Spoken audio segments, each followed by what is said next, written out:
هره ورځ د کرونا وایرس له کبله په هند کې کارګر له نویو ننګونو سره مخ کیږي. د دې هیواد د کاري ځواک 90 سلنه وګړي په غیر رسمي سکتور کې کار کوي.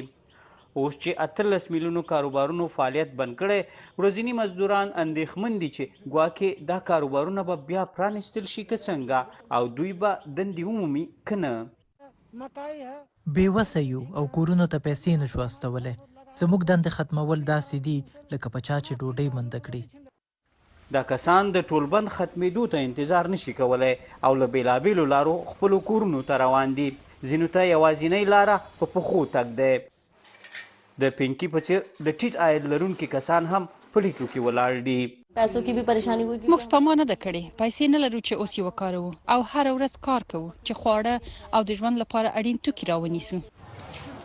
د مارچ له میاشتې 122 میلیونو کارګرو خپلې دندې له لاسه ورکړې او د کارګرو لپاره نړیواله ټولنه خبرداری ورکوي چې د دې کړکېچ له کبله به 400 میلیونه کارګر له ژور فقر سره مخ شي.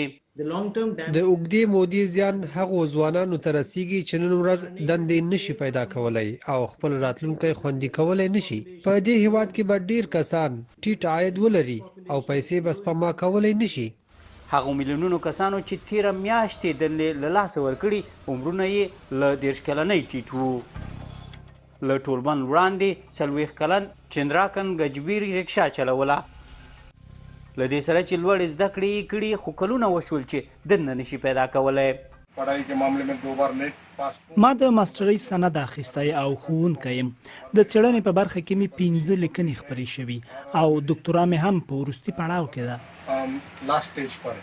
او د اوسني ټولبند له کبله دی هم عاید نه لري.